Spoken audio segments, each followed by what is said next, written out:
You're listening to the Vent Podcast, where we bring you interviews and stories from around the world of wine and spirits. From winemakers and critics to sommeliers and master distillers, we'll explore the people and businesses who are instrumental in shaping the future of today's food and drinks culture. Enjoy the show. Hey everyone, welcome back to another episode of the Vent Podcast. My name is Billy Galenko, and you can tell I am without my co-host, Brady Weller. He is on paternity leave. It started a little bit earlier than expected, but he will be out for the next few weeks. So it will be me leading the charge here. Luckily for you, we have an interview that we pre-recorded with both of us. So we will both be on this episode for the interview part. It is an amazing interview. One we wanted to space out from our Billicard episode. So we didn't have two sparkling wines back to back, but this interview is with the team at Gusbourne. We have Laura Reese, Master Sommelier, as well as Mary Bridges, who is their head winemaker. I should note that Laura Reese is not just a Master Sommelier, she's their head of wine, communication, education, style. So she's an integral part working with Mary and the team, both constructing the wines and also selling them and communicating them throughout the world. So it was a really interesting interview. We really get into kind of some of the nuances of what makes the English sparkling in general special, what makes their area special, and goes back really to the roots of the English winemaking in the past 20 years here and what kind of sets them apart from maybe some of the other competitors that listeners of this podcast might be familiar with. So I think it's a really cool opportunity for us to have a champagne episode one week, and then a week later have a sparkling or an English sparkling episode, and to really juxtapose where both of these types of these wines are, both in terms of style, which you'll hear from the various members. You'll hear from both Mary and Laura about what the style of wine is that they're producing. Compare that to what we talked with Matthew last week about. It's really interesting.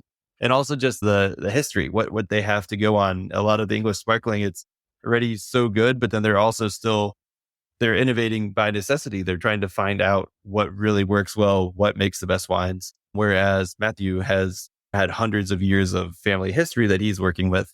And then they're either fine tuning in some cases or just adapting to current conditions rather than trying to develop what their house style may be.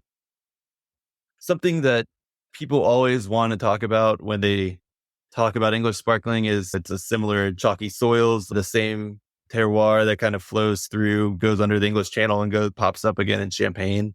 The White Cliffs of Dover, similar chalk. It's actually the same kind of plate there. But I don't really want to necessarily talk about that or the similarities with the grapes as well. A lot of the English sparkling does use the core grapes that are in Champagne, which we can talk about, Pinot Meunier, Pinot Noir, and Chardonnay.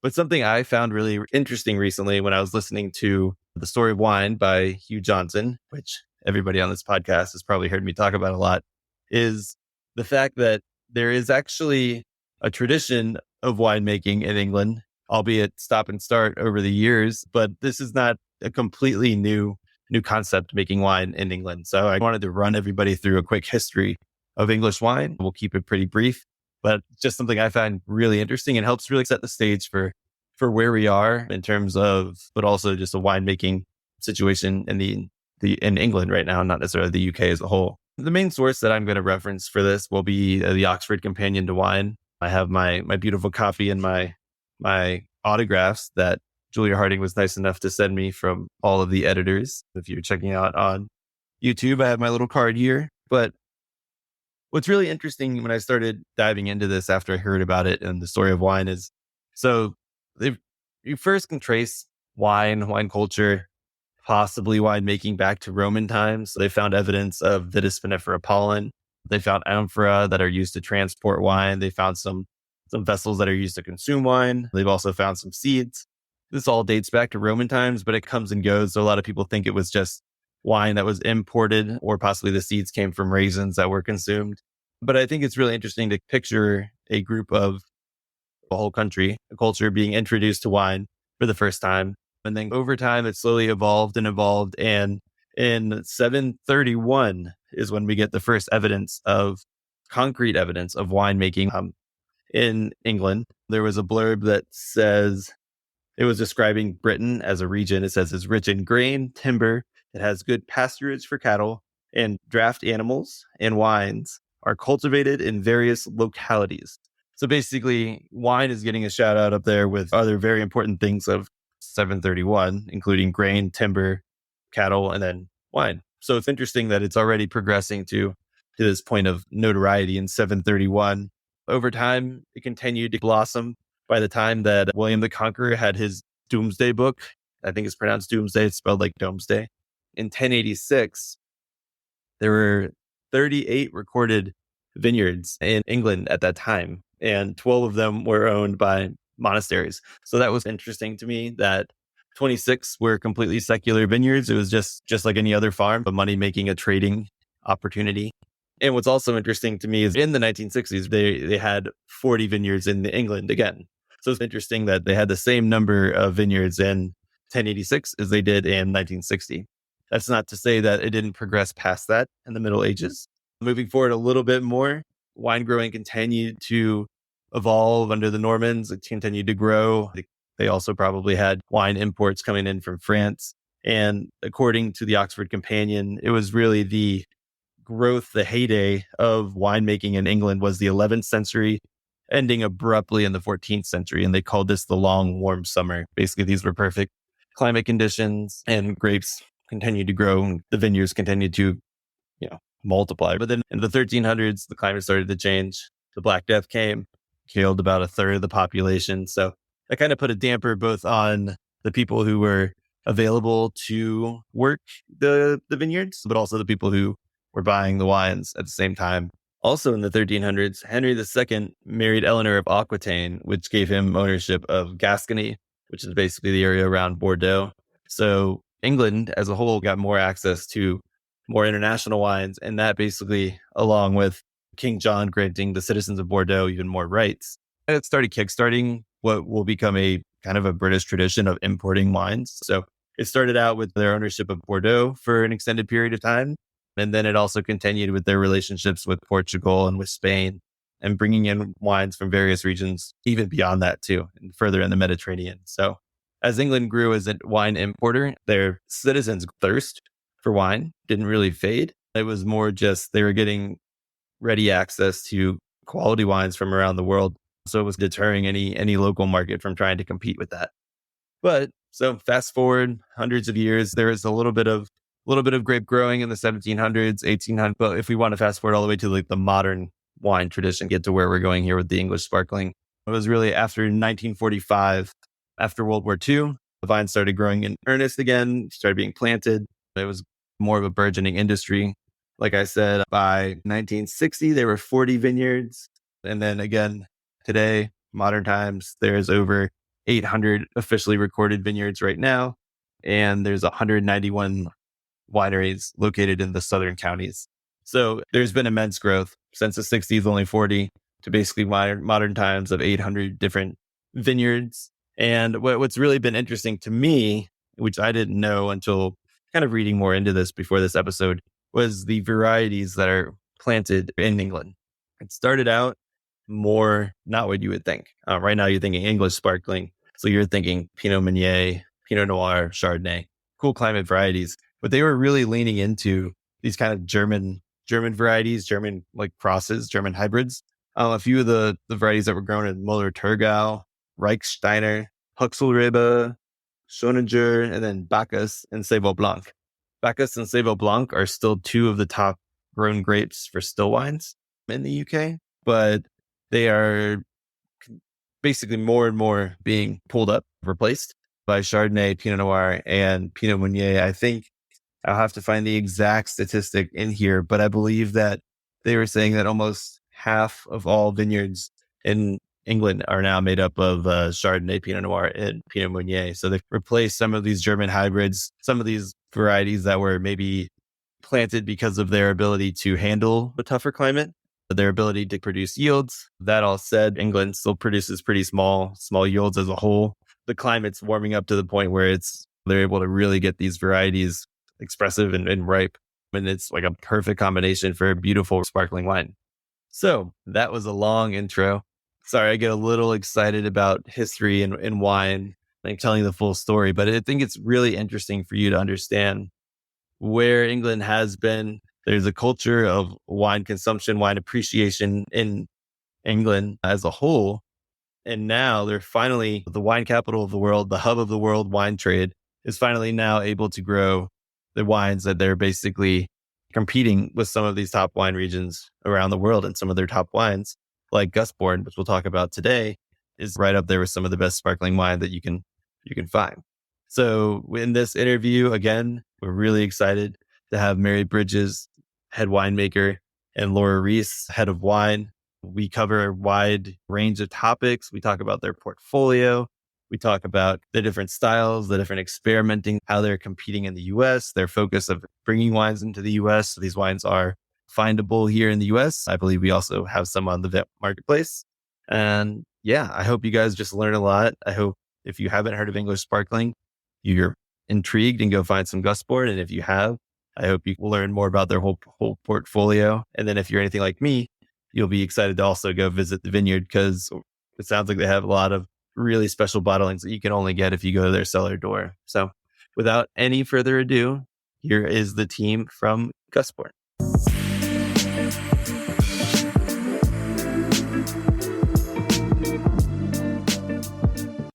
Laura, Mary, thanks so much for joining us. It's great to have you. Great to be here. Thank you. Yeah, thank you. Yeah, of course.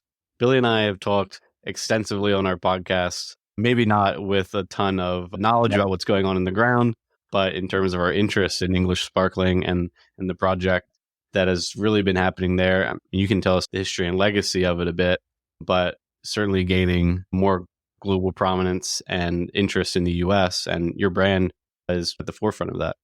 Yeah, I think so. It's really exciting. We've been working in the US since 2017.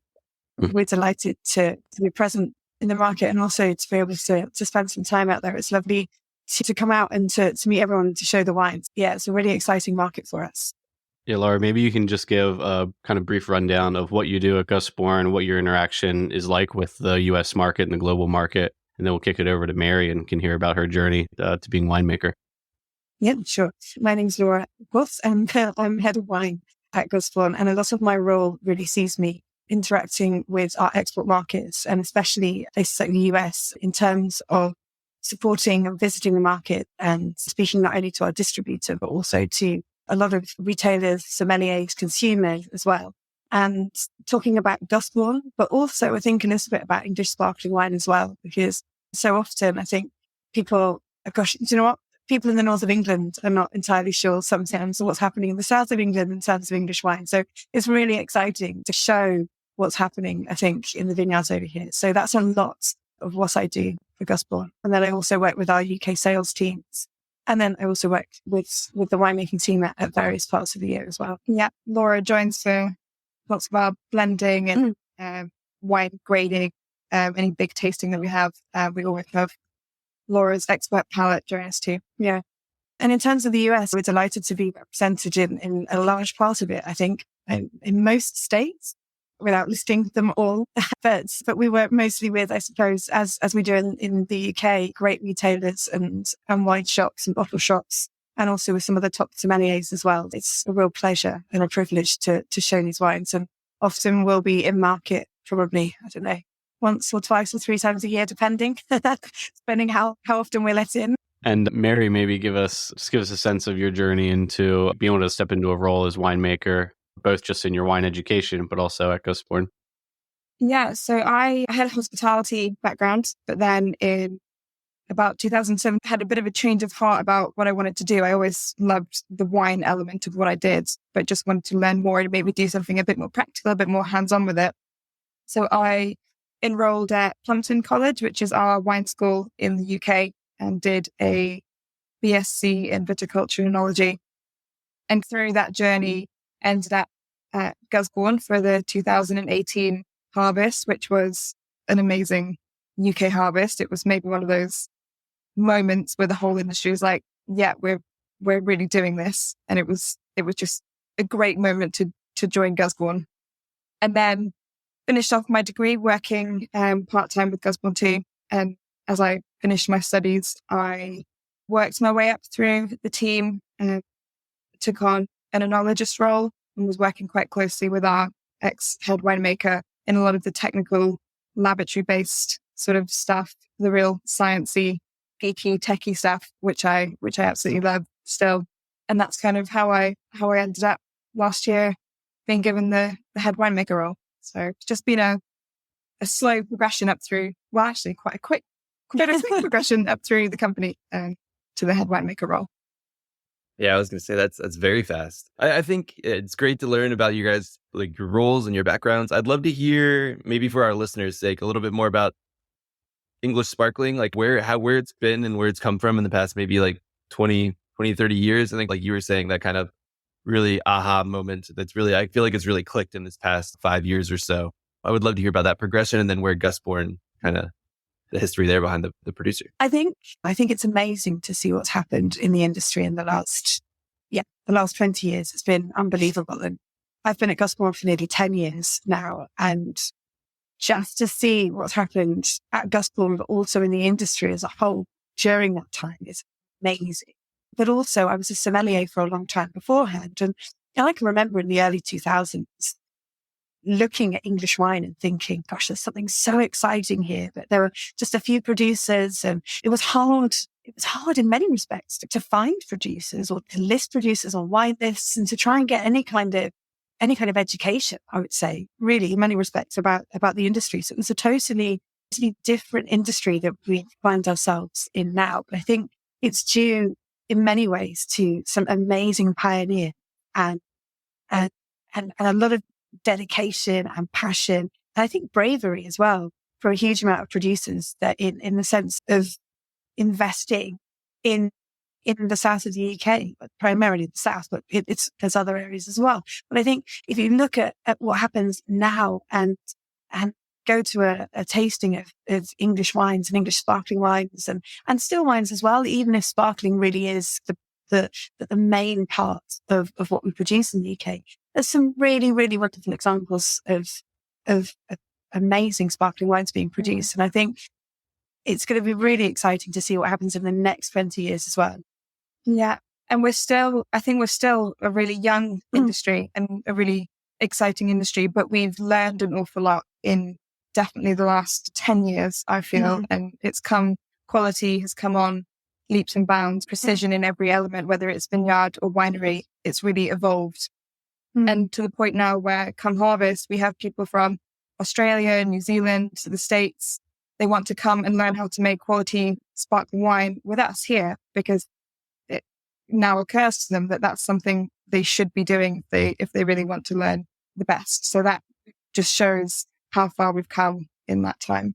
Yeah, it's true. No. It's true. I have one kind of like history-ish question. Brady and our listeners will probably be tired of me talking about it, but I've been listening to Hugh Johnson's The Story of Wine for 2 years now, and I'm getting close to the end of the 1700s. And they've been growing wine at different periods of time in England for centuries, actually like thousands of years, depending on the climate at the time. Are any of your vineyards or any of the areas around more focusing on some of these historical areas? Like these used to perform really well, or are you guys identifying new vineyard plots that are more optimized to what you're doing and where they are in terms of planting and also sourcing in general? I feel that we're just still at the very beginning of really digging into each of our vineyard blocks and figuring out how they express themselves. That it's a massively long-term project, and vineyards go through their high moments and their low moments, and not all at the same time. So it's drilling into that and identifying that vintage on vintage. We keep masses of data now too, so we can go back and see which direction they're moving in. But I think it's something you'll never finish with. It seems to me anyway, it's going to go on and on and on. What do you think in terms of? I'm not sure in terms of whether or not anyone else is looking at those historical plots or vineyard sites at all. In many respects, I think for an industry at the moment, for us, historical are the kind of 1970s hybrid varietals and what we would now call loosely heritage varietals about. People are finding these old vineyards that have been abandoned for 30 years or so and rejuvenating them. So I think that's quite exciting. But in terms of those very, very historic vineyards, I'm not sure that anybody is making comparison between where exactly in the UK we used to grow fruits for wine and where we do now. Certainly at Gusbourne, our estate dates back to the 1400s. So that's as far back as we could trace it. And at the time it was owned by a gentleman called John de Gusbourne. And we can look at what's happened to our little patch of land in Kent and in Sussex as well up to a point, but certainly in Kent, we can trace its history back over that time. And you can look at what's happened in the wider area in terms of the land and the formation of it and the change of land use, I think. And throughout that, we haven't unearthed any historical vineyard sites, but we might one day, but not so far. I think certainly in the UK at the moment, the focus is probably much more forward-looking perhaps. And I think there's been lots of trial and error with different varieties too. And that's been the point, isn't it? Yeah, it seems from my perspective that in the US at least, you guys have like several steps outpaced other producers in the UK in terms of your presence here. It just seems like you guys are really far ahead of everyone else. I don't know if that's actually the case. That's just maybe a third-party perspective. And I guess the question there is, do you feel that that's the case, that you're like the leaders and the first movers in this part of the industry's history? And what sort of spurred that on? Was it just being early to the game? Was it just investing a lot of capital early and revitalizing this part of the industry? Or was it getting those first contracts? What was maybe has set the pace for Gusbourne to lead the charge here? I think export's always been really, really important to us anyway. And I think it would be fair to say we're probably one of the larger exporters generally within the English wine industry in terms of that. We have several export markets around the world, and obviously the US, but also in Europe and in Asia as well. And it's really exciting to see what's happening in all of those different markets. And I think in the US, perhaps we were one of the earlier producers in market, I would think that's fair to say. But also, I think we've got a great team working with us in the US too, from our reporter, but also all the people that they work with. And I think we also work really hard to support that as well, I suppose, in many respects. And I think it is a hugely important part of what we do, because it's wonderful to tell the story and to be able to tell that internationally as well. And also, I think the US is a hugely receptive market for English sparkling wines in the same way as I think from when I've traveled, I've always been so blown away by the enthusiasm for these wines and the excitement, I think, to try something new. And I think that's really, really key as well. It's wonderful to be able to show these wines to people who are really, really enthused about them and really, really open to try different things. And so I think that's really helpful. And in terms of wanting to further their education as well, I think that's really exciting. And I don't know whether or not there's that link between obviously champagne as well, but more grower kind of champagne, which is, I think, where we would more align ourselves in terms of comparisons. And I think I know from having spoken to obviously American sommeliers and some American consumers as well, that that's a really exciting kind of new movement that's starting to be explored more as well. So I think it's probably a combination of lots of different things, but it's certainly something that we've always wanted to focus on, I think. Yeah, looking back, when the first English sparkling wine I had was a 2010 vintage of Whiston, I think it was, which is one of I think it's probably Chapel Downs, Gusbourne, and Whiston, which are like the only bottles that you can find super readily in the US. And those latter two, really not so much, at least on my side. But that was the first bottle that I had of English sparkling. And I remember what caught my attention was just, it's not champagne. Or it's kind of the story of, sparkling wine of this quality can come from a place outside, vintage wine to that quality can come from a place from outside of Champagne. So I like the comparison actually to grower. And I think that the story of this is a new place, as simple as that is compelling for folks.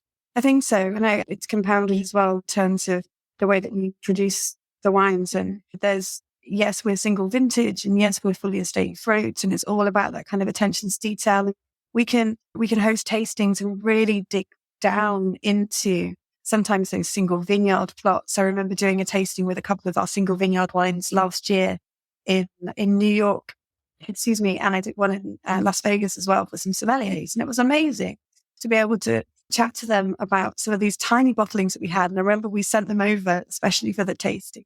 And it was really great to be able to drill down into some of those more kind of esoteric conversations that perhaps we don't always get the chance to talk about. And I think that's really exciting as well.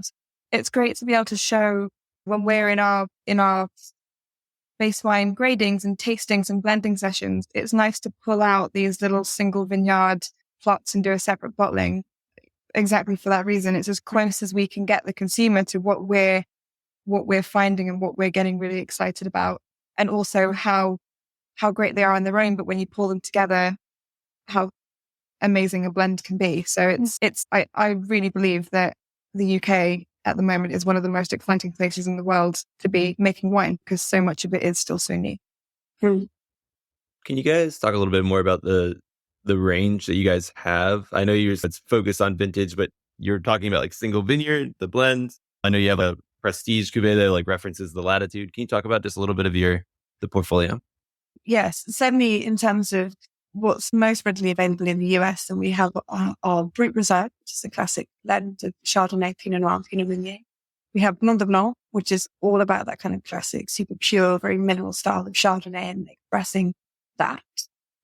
We have Blanc de Noir as well, which is, of course, much more about intensity and the weight and the kind of structure that you can find in Pinot. And then we have the Rosé, the Brut Rosé. And then, yes, we have 51 Degrees North, which is our prestige cuvee, which is really about trying to highlight and celebrate, I think, just what's possible in terms of wine production in what really is often thought of as a pretty marginal climate. But as Mary just said, it's one of the most exciting places to be making wine at the moment, and to look at what's possible with really precise blending and site selection and extended lees aging and blending a wine, which ultimately I think is built, all of our wines age, but built really, really to age in December as well. So I think that was super exciting to launch that in the US last year. So we have two quite distinct sites as well, Kent and Sussex. So we've got some vineyards that are on the heavier clay, and then the ones in Sussex are on that chalk. The expression is just entirely different, and we have so many things to play with, but they're both sites I think are equally as important. And that's the great thing about being vintage only as well, is everything changes slightly year on year. So you have to regroup and go again and start again every year, which is super exciting to pull that sort of core range of blends together. Yes. And then I think online, and maybe you can talk about these a bit more, but as well as the core range, if you like, we also, because we love to experiment and we love to take what's happening in the vineyards in any given year and use that ultimately. And we also have a lot of much smaller volume wines that we create that obviously we can't put into every market, very sadly, but often we'll have them available either for special dinners or special member events, perhaps in the UK, or available at our net, which is our cellar door. And so I don't know, obviously we have the single vineyards that we spoke about, but you've been creating some other ones as well, which I think is quite fun. Yeah, really, really tiny bottlings. And it's been a really great way for our whole cellar team to really feel like they're getting involved, and they might have an idea that they want to execute at harvest, and they'll be given enough fruit for a single barrel, or we've got this little amphora project going on at the moment too. So it's just a great way for us to experiment and also offer our members some really fun, interesting, quite exclusive releases too. But you have to come to the cellar door to taste them, I'm afraid. Yeah, you have to join. Yeah, well, I'm sure it's an easy trip for everybody, especially on the East Coast. So I'll make it every. You're welcome anytime. Honestly, please. Yeah, I think the comment about the two different sites, right, in Sussex and in Kent, and how there's some pretty stark differences for them, that gives you a number of different levers to pull, doesn't it, then, to be able to, you talked about the blends, but that's unique when maybe we start comparing to Champagne. I'm sure the diversity that you guys experience is maybe much more so than some of the grower producers when you compare it to sparkling produced in that region of France. Yeah, we're really keen to show off our fruit and the purity of that fruit as well. and we have the most dedicated vineyard teams as well. And what we do in the winery absolutely would not be possible without them. So that's something we never forget at any stage as the wine moves through the winery, is where it came from and how can we best show that and best preserve everything about it. Mhm. But it's also amazing to look at different corners of those vineyards. And so we've got 41 different clones planted, all in different areas across Kent and Sussex. And if those blocks are picked separately and vinified and they turn into all of these base wines, which, we're tasting at the moment, ready for blending for 23s. And you can taste a Chardonnay from two different sides of one particular vineyard, and they're totally different. And it's amazing to look at that. But also, I think it's amazing in terms of what you and the team do to be able to, and the vineyard team as well, to be able to isolate all of those blocks, treat them all separately, so that we've got like 250 or so different base wines that we can then blend and play around with. And even if we're entirely single vintage, then we still have all of those layers that you can create, which is, I think, really exciting.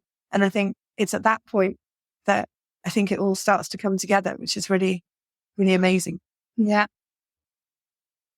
I guess I'm still thinking about your different vineyard sites and the different clay and like chalk side of things. You guys need to, one, from a viticulture side, are those harvested dramatically at different times? And then two, I know you're treating each lot uniquely in the vineyard. Are they fermenting with native yeast, or are they being inoculated differently based on where they are? And then third question, we don't have to take them all at once, is I've always just wondered about the density of bubbles in sparkling. And I was sitting this weekend, we went to like a champagne place, but also my fiance got like a cava, and we're just looking at the density of the bubbles. And she's, what causes the different densities? And I'm like, I actually don't know. So I figure I should ask the experts. So we are generally quite early in both of our sites. So our harvest starts ahead of many other producers in the UK. So that's one feature. But in terms of between our sites, which one ripens first, that is completely vintage dependent. So one year we might start the Chardonnay in Kent and then the Pinot in Sussex. The 2023 harvest, it was all Pinot, and then we started the Chardonnay.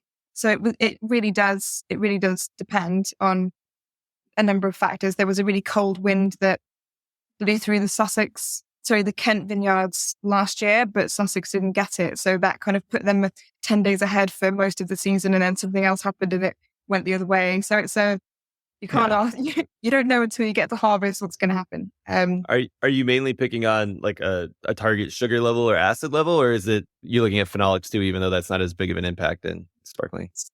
So we look quite closely at sugar and acid. You want to be in quite a nice window for base wine. So we do look at that, and we do start to look at that maybe in late August, even if we're not going to be picking until the last week of September, just so we can track that and have a really regular update on how it's going. And it's just, again, constant contact with our vineyard manager, health of the grapes. Is there any weather that we want to think about? So lots of different factors, but ultimately, whatever happens, when the first press load goes on, you're there with a glass and you're just assessing the vintage and figuring out what kind of year you've got. And then in terms of when the wine starts to move through the winery, we inoculate our base wines. We have some Chardonnay wild ferment for still. That's a little project that's growing a little bit each year, but the base wines are still inoculated. We might trial different yeasts that might pull out a bit more minerality from our sites or whatever it might be. But that's, again, just part of we're ambitious and we're curious, and we're always trying different things on small scales and seeing how they play out. So, and in terms of the bubbles, it depends how much you want to talk about proteins, but essentially that is the lees aging that does that. It's all the goodness that's released from the yeast during that secondary fermentation and beyond during the aging process. So maybe the longer you leave something, the finer that bubble and that bead might be. And again, you can control pressures with your tirage additions and methods as well. But for the large part, it's all that goodness that's in the yeast. Nice. The other anomaly that I've only read about, so now that I have a sparkling maker I can actually ask, is so this is like coming from like the WZ diploma sparkling side. It would be like the longer you leave it on the lees, the finer the bubbles will be. But at the same time, after disgorgement, the bubbles will dissipate faster because of that also. So they'll be finer for a while and then they'll go away faster. Is that true? Or am I mixing that up?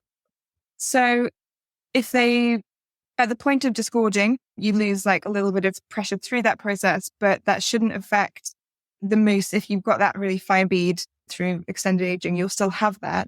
The longer you leave a wine on cork, there's like slow gas exchange, oxygen coming in, CO2 leaving. So that might over a long time soften that mousse further. Okay, cool. I'll just go back and reread. I think I probably read something wrong, but thank you. When you survey the landscape of other English sparkling producers, are there peers around you who are doing things in other parts of the country that maybe you can't necessarily do just yet in your sites because of climate or because of soil types or anything else that you think is really helping to move the industry forward? Is some of these other producers doing anything interesting there? I think there's a lot of producers who are trialing different grapes and doing that kind of thing. Perhaps. No, I think everyone's very.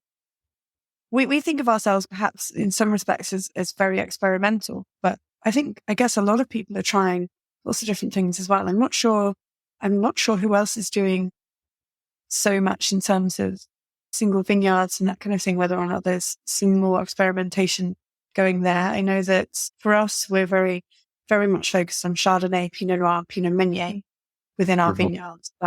I know other people who are experimenting with tiny bits of Albarino or little bits of Riesling or Sauvignon Blanc or Gamay and that kind of thing on a small scale. I think it's quite interesting. Still wine as well. Yeah, there are a few producers who are upping their still wine game and trying to improve that year on year too. You see a lot more still wines than you did maybe, I don't know, 5-10 years ago. Yeah, for sure. Is that a matter of just trying to get product out a little bit sooner, given how long you might age a sparkling wine? Or is it not as much that? Is there another component in the market not considering? Gosh, I don't know. As far as we're concerned with our still wine, we make a tiny amount still Chardonnay, tiny amount still Pinot, and there's rosé as well. But in total, they're probably only about 5% to our production, I think, in many respects. I think for us, it's about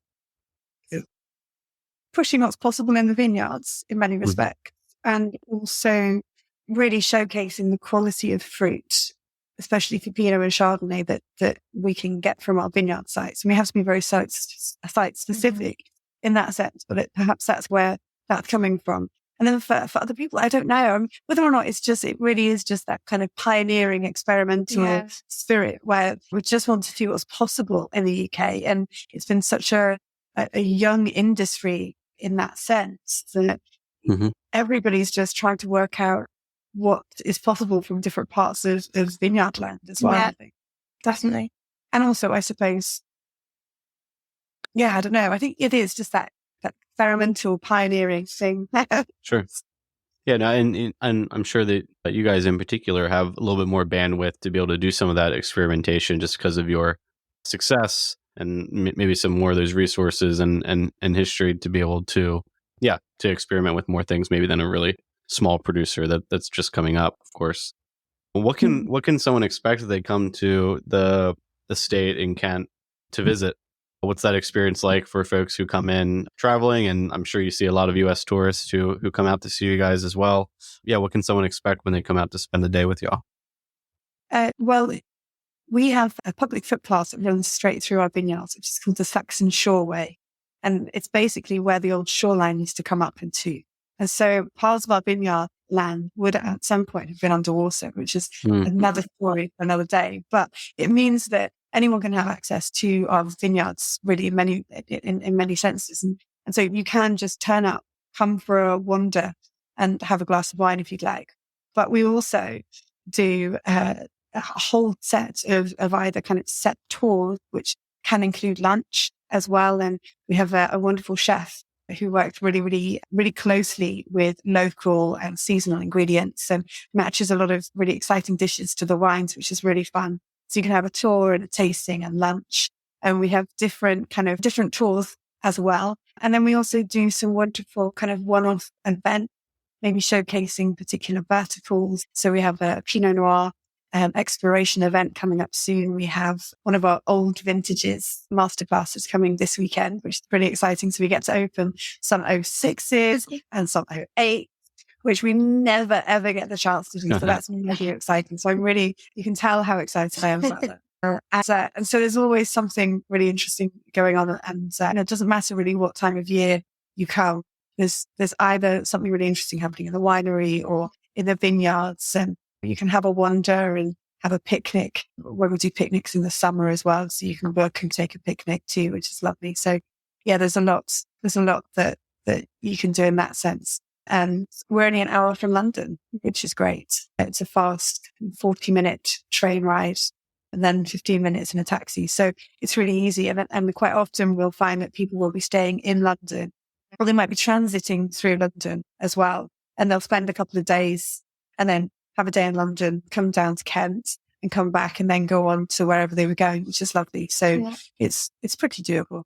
I think people always comment on how much they learn as well. It's not just a really great experience and that you can have with your friends or with your family for a day out. But I think people really do take something away, a little piece of Gusbourne with them, because of the passion that the whole team has for what we're doing. So I think that's a really special part about what we offer, is just that real, you feel a part of Gusbourne for the time that you're here. Yeah. That's exciting. It definitely, my wife and I were just talking recently, and we're probably not going to be able to go abroad for a little bit because we're having babies soon, but we were talking about where we're going to go next. I said, I want to go to England. She's like, I think it's rainy there. And then we should go to South America. I said, no, I really want to go to England and have some sparkling wine. For folks in the UK, just in the wine world within the UK and among enthusiasts and consumers, are there any trends that you've seen over the last 10 or 15 years? Are people enamored with the sparkling and maybe some of the still wines that are being created locally there around them? Or are there other sort of wine trends just that you might comment on or that you're enjoying yourself? What do you think? Trends point of view. I think from a trends point of view, everybody is a lot more excited about English wine now than probably even a decade ago, 15 years ago. People are a lot more interested generally, I think, in eating locally, drinking locally, discovering what's around. And I think also perhaps those terrible pandemic summers that we don't like to talk about anymore helped people to rediscover what was exciting on their own doorstep. We've had a lot of people who are really starting to explore wineries at the weekends, which, gosh, 20 years ago, 10 years ago, we would never really have thought about. So it's amazing how new how new that is. In terms of other trends, I think we have the whole kind of natural and low intervention trend happening a lot, I think, in the UK. And people looking always, I don't know, for me personally, at least, I see a lot of people looking for kind of fresher wines or wines with lower alcohol, or these wines which have this kind of like zip. So then I think, if that makes sense. And a lot of that is driven by a lot more of these wonderful restaurants or bars with small plates, and people working a lot more with kind of local seasonal produce and getting really excited about wines which are, elegant or approachable, but can age as well. So I think outside of the kind of sparkling wine and English wine and still wine trends, then I'd probably say that. I had a quick question on the style. I've been thinking about this, about the style of your guys' wine, and how do you pitch that when you're in the US? Because you don't want to necessarily compare directly to champagne, but I feel like the English sparklings I've had do have a depth of minerality that outside of champagne I've really only tasted in like Tasmania, and you can't get any of that here. But it's completely different than US sparkling and the other New World sparklings I've had. So how do you guys explain who you are? Because you're not New World. Well, you're new, but you're in the old world technically. So how does that work? Yeah. Yeah, it's like balance between the two. Yeah. I think we've just had, over the years as well, we've had a lot of different, because we are new-ish, we've had lots of different people from all over the world coming in and influencing it too. We've got a New Zealander who works with us, who brings ideas and shares his experiences, and we're quite open and collaborative, and I think it's just it's lots of different factors that kind of have built English sparkling wine. And then you've still got sort of pioneering people from the very beginning. So it's just a slow evolution, but we just really we just really go for that fruit purity and that kind of intensity. And I think that's what makes it special. But we're open-minded. We're really determined, but we're really open-minded. I think that's it, isn't it? Because from a climactic perspective, we are much more linked to the old world, I would say, to talk in the same way as you were just then. And we are very marginal. And so that marginal climate allows us to get the purity of fruit, to have the longer hang time, to keep that passive profile as well, which I think is really key and certainly makes a huge difference stylistically. So we have all of those kind of elements, but yeah, absolutely. We also have all of this wonderful collaboration and the ability, I think, to wonderful, like amazing regions for inspiration and for knowledge sharing. And so you end up with this really interesting blend, I suppose, between like thinking like a new world producer in many respects, but also feeling quite old world as well. So it's a wonderful combination, I think, of the two. Yeah, that makes sense. Yeah. Luckily, the term new world and old world is going out of style. So you're not going to have to worry about that. But I just want to... It's like, no, it's not being used so much anymore to distinguish. Married to you came up more recently, like in the last 5 years into your role and more in depth into your wine exploration. What are you drinking just like when you go home on a Tuesday night? What kinds of stuff are you reaching for? Is it local? Is it, I'll just say old world? Or are you drinking some wines from the US or other wines? What's your interest?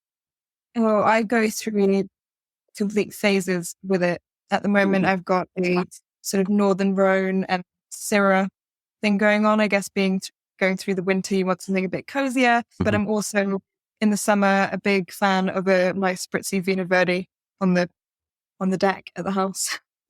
So really, it goes with my mood. But I drink across all styles, all varieties, all countries. A total explorer when it comes to wine. And when you took on the winemaker role, did they give you a few cases of that back vintage stuff you could keep for your own, or do they keep it at arm's reach? They told me I gotta make it before I can. That's right. You can only drink what you've made. Yeah, it's funny that you mentioned the 2006s. It's funny that your 2006s are other people's 1976s, but you're so new, and so it has to be exciting to start to be able to have some wines of your own that are getting some age on them, and you can really see what the estate can produce. And that's an exciting time to come into the winemaker role as you really start to see what the potential might be. Definitely, and we were asked often, how long do we think the wines will age for? And I think part of that question is still a little bit unknown because we don't have these years and years of kind of experience with that. But that's the fun bit. And that's why we're so excited. And that's why this is such a great time for English sparkling wine and English still wine, because we still have that huge opportunity to learn and embrace it and help shape it further as it moves forward. Yeah, that's awesome. Yeah, I was just going to add to that. I think the interesting part too is people's anticipation of like, how is it going to age? Will it end up like a champagne? But I think like many people say this, not just me, but terroir really and the unique climactic impacts really come through in that time when it's aging. So I think it's whatever it is going to be in 10, 20, 30 years is going to be unique to where you are. And I think that's going to be really interesting because you'll be able to really express those wines a little bit more as a differentiator from somewhere else in the world, especially because they're made in a style that's meant to progress over time. So that's cool. Yeah. We recently tasted back vintages of rosé, didn't we? Yeah. I don't know, from 2013? Yes. Yeah, we went back to 13. And they were delicious. They were so good. They'd held up so completely. And that was just that was really exciting. And that's the sort of moment that makes you think, whoa, in another 5 years, in 10 years, what are these going to be like? Yeah. Lots of really exciting moments all the time. Are you guys doing any late disgorgement? Are you holding any back? Yeah. Is that on the books? Yeah. When was the first vintage? 2007 was the first time we did a late disgorged. And we held it for 6 years instead of 3. And the wine was sensational. I think we did a few hundred bottles because it was such a small vintage anyway. And those early years are not necessarily about holding tons of stock in the cellar. And now we've done it most years since then. Normally it's the Blanc de Blanc. Sometimes it's the Brut Reserve, depending on the vintage, I think. Mm. Cool. Last winemaking question, Brady, and then I'll let you finish up here. The amphora, is that being used for base wines for sparkling, or is that part of your still wine program? So it's a very, very small amphora, but we've tried it over 2 vintages. We've tried it on base wine and we've terroired that now. So we're going to track that development. And then from 2023, we used the same vineyard block actually, but left it out a little bit longer and have then treated that as a still wine in the amphora. So same fruits, 2 different vintages, 2 different, one sparkling, one still. And it's really just interesting for us to see how that texturally what it does. And I think so far we've found that it's got all that texture of a barrel, but none of that oak flavor, and just a bit more generosity than you would have if you did it in stainless steel. A really, really fun project. And that will be something, again, that we would look to release through our cellar to our members, really small scale. But we get so much from that as a team. It's a really good learning opportunity and lots of fun. Yeah, as you go on, you're going to have much more back vintage wines. You said the estate dates back to maybe like the 1400s.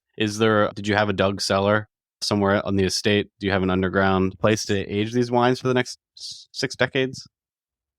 Can't be not. Yeah, what's the solution in the cellar then? What where are you guys holding your back stock? We have temperature controlled. We have another secondary production facility where we hold that, and it's kept very, very safe and it's very well looked after over there. Nice. Yeah. Well, you might have a project where you're digging 60 meter down into the chalk to carve out some cellars there. But it's great having a conversation with both of you, and it's exciting to hear about some of the steps are being taken to produce really quality wine. I think you've already started to succeed in that, and we're super glad that you send a case of wine to all of your podcasts. So we appreciate that. Maybe we can organize something. But thanks so much, Mary and Laura, for being on with us. And yeah, all the best to you. And hopefully we'll stay in touch.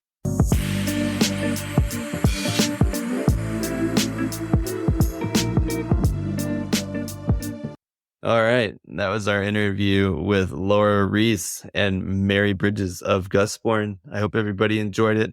Hope everybody's really thirsty for some English sparkling now. It was a shame Brady had to miss that. He is a big Gusbourne fan and an English sparkling fan in general. But maybe when he is all ready with his children, they can celebrate with a nice glass of English sparkling. But for now, that is the end of our episode. We will be back with another episode next week. Cheers.